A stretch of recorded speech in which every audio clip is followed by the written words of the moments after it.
Making it last is all I care to do. You loving me, I loving you. Mothers and fathers, husbands and wives, sisters and brothers, friends for life. We won't live in the past. We're making it last. Mothers and It's fathers. time for another conversation. Welcome to Making It Last podcast, where it's all about helping us to have better relationships, not just with ourselves, but with other people. And as I say time and time again, we spend most of our time in the workplace. So, what we're going to be talking about is one of the workplace topics, so to speak. And we're going to be do that with Sonya, Funna, Evelyn. But I'm making sure I pronounce it properly, as I said to her before we started recording. She's an international development expert and also an artist. We're going to be talking about how do I build self-awareness as a manager. Welcome, Sonya. Thank you. So to set a context of what we're going to be talking about, self-awareness, define that. It's really being in touch with who you are, where you are, how you're thinking, what you're thinking, and how you're feeling. Okay, so how do we build that? I think you have to start by being honest with yourself. You know, there are a lot of people who think they're a lot more self-aware than they are. There are many people who are overly critical of themselves, and so perhaps don't do well with not being great or not being perfect or not being right. And so part of building self-awareness is understanding that you are going to get it wrong, but you have to be honest with yourself about where you are. You have to be open to not being great all the time, and just really sort of fully honest and vulnerable, which can be very difficult. You know, one of the things that we have learned post-COVID, because there more and more it feels like COVID was so long ago, and we're getting closer to pre-COVID, right? But one of the things, the immediate things post-COVID was you can't leave yourself at home anymore. So however you show up in the workplace, you're bringing it all with you. And you were bringing it with you before, but it's even more real, right? I hope we don't shed that over time. But part of building awareness is recognizing that you're a whole person all the time. And so it's wanting that, though. You have to want to stretch yourself, right? So Yes. So you said the who, the what, and the how you're feeling. yes. So that is staying in tune, basically. Very much staying in tune. Yeah. There are some people who will listen and watch this and say, Sonya, but that you're asking me to be vulnerable. Because if you're in touch with your feelings, it means you're going to be vulnerable. And for some people, being vulnerable, they equate that with being weak. What's your response to that? Oh man, is it so not, right? It is being the best version of yourself. Because the only way we get to the best version of ourselves is to leave the windows wide open to fully understand ourselves. Vulnerability has to be a part of that. There is no other way. And it can be triggering, by the way. I mean, self-awareness, again, you know, it might force you to really deal with things perhaps you haven't dealt with, but that's all part of being better, which is why we go down this sort of awareness journey, especially as a manager.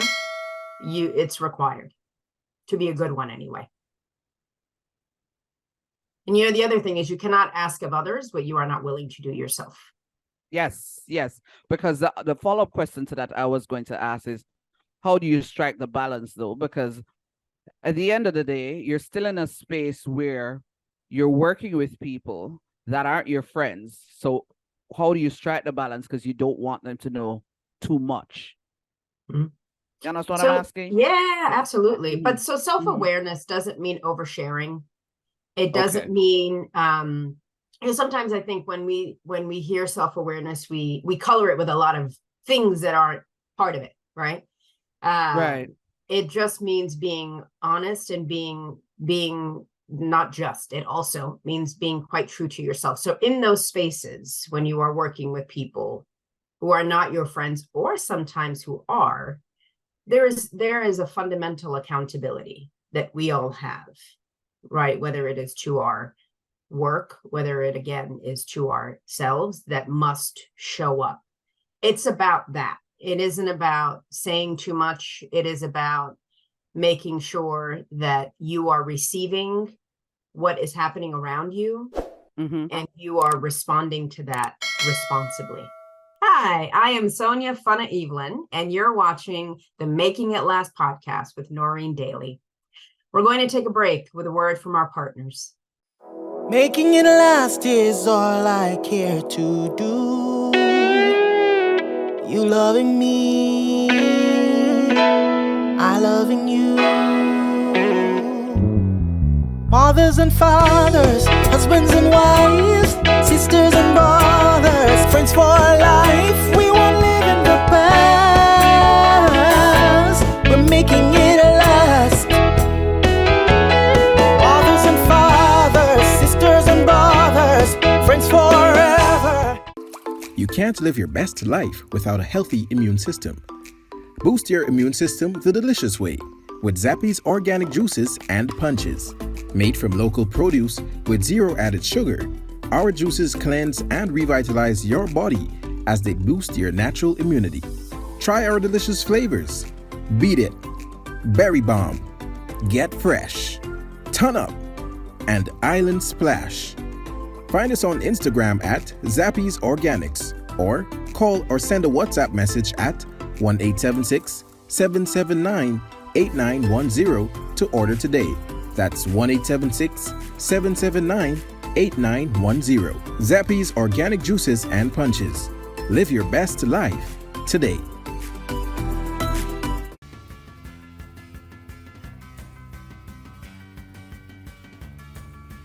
Hello, my name is Nicky Mason, and I want to share with you my journey with Noreen Daly in my communication coaching sessions. As I went through the sessions with Noreen, I was able to recognize my strengths in communication. Some things I didn't recognize that I would do, she was able to unearth and allow me to recognize that these are some strengths that I had.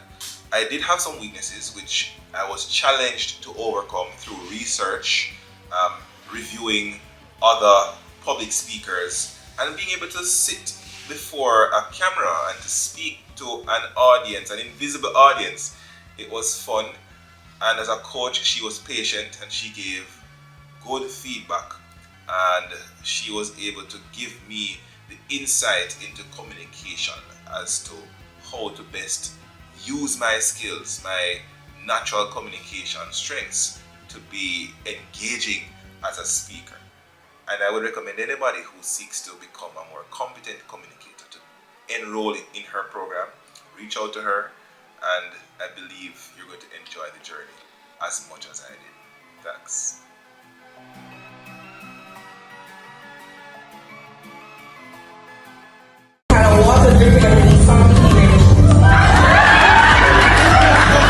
Is that true?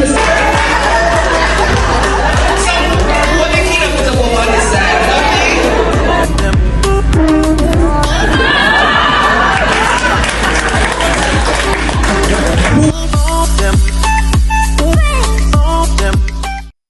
Making it last is all I care to do. You loving me, I loving you.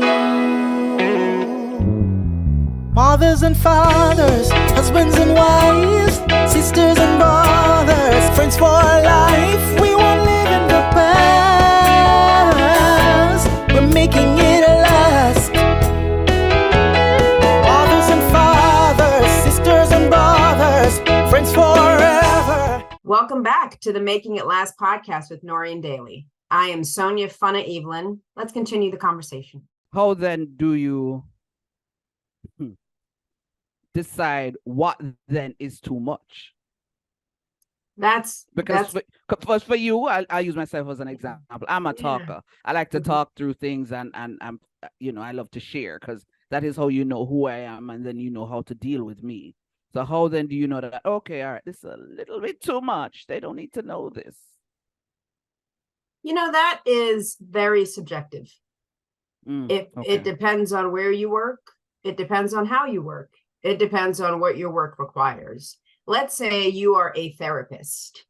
You Okay. would be a terrible therapist if you were not self-aware, right? About what triggers you and what your patients present, what Mhm. your patients need, being able to separate yourself from them. And so in whatever conversations you have as a therapist to increase your own self-awareness, it would require you perhaps to overshare, right? To kind of, Mhm. and sometimes it isn't oversharing, it's processing. So in that space, it would be. But if you work at a bank, okay, they don't need to know that you fought with your boo last night and now you're coming in here and you're not necessarily happy, you're a little bit cranky. They don't need to know all that, okay? But it's completely subjective. Okay. It How do really you is. build, as we're continuing though, but I want to throw this in right now. Sure. How have you built your own self-awareness over time? I ask for feedback a lot. I ask, in my current position, I lead departments and I lead teams. And so the beauty in that is there is the space for me to engage with the full accordion of levels. I deal with the intern all the way up to the CEO. And I ask constantly, not too constantly, you also have to be self-assured at some point. Yes. You're asking me about me, so I will tell you I am in the space in my career now where I've been doing this for more than 20 years, where I do know myself very well. And I know that one of the things that I require is regular feedback. For me, I can relate. yeah, I don't want to quantify. It's not weekly, it's not monthly, but I'll tell you that in the conversations I have, I am very much mindful of creating the spaces for people to offer that feedback, even if I don't ask for it. That's how I engage with my teams. Okay. You started out in terms of self-aware being the who, I had the who, the what, the how, and the whole idea of being honest. Is there something that we're overlooking? Trying to make sure that we cover everything. And if nothing is readily coming to mind, you said it earlier, but I want us to unpack it a little bit. The whole idea of being honest and open. I know a lot of persons are gonna say, it's easier said than done. Yeah. And then and then being honest and open with just your team members, or as a manager, being honest and open with, or also with those who you report to. So I say yeah because it takes work. This is not light work. Like we being able to be fully, truly honest with yourself is hard. It is very, very hard. It is hard in the safest spaces. So it's even harder when you don't necessarily, in the workplace, for example, when you don't necessarily work with people you can trust, when you don't necessarily work with people who force you to have your guards up, right? There are all these ways that make it very, very difficult. But the beauty in self-awareness is you will know when it's too much. You will know when to pause, when to push, when to retract. You will know that, but you got to build it in yourself first, so you know how to operate in those spaces with your team, with anyone. The who at that point doesn't even matter really as much. Yeah, because once you build it in yourself, you'll know. Okay. As we're wrapping up, if it is that you had to condense basically all of what has been shared into, let's say, a 3 or 4-step process, what would that process be? That is how to build self-awareness as a manager. What would that be? 3 or 4 steps. Commit to wanting it. You have to want it. Commit to the willingness to do the work. Understand that as a manager, you are not a half person. So again, you go into work as a whole person, which means the work required of you to be a good manager may go beyond the workplace. Understand what access you have to be your best. The best thing managers can do, because management can be lonely, especially if you are in a toxic work environment, or if you just aren't in the kind of place where a manager has a manager to build them, right? It is because it is in steps. I think the best thing managers can do is pair up with other managers to just be able to have the dialogues necessary. They don't have to work with you. They just have to be around. If you don't know people, listen, go on LinkedIn, see who's in your network, see who this person knows, who might be able to be willing to talk to you, and understand that it is worth it in the end. Yeah. Thank you so much for sharing, Sonya. It was a pleasure. Thank you. Thank you very much. This was Making It Last podcast, where it's all about helping us to have better relationships, not just with ourselves, with other people. I'm Noreen Daly. Until next time. Making it last is all I care to do. You loving me, I loving you. Mothers and fathers, husbands and wives, sisters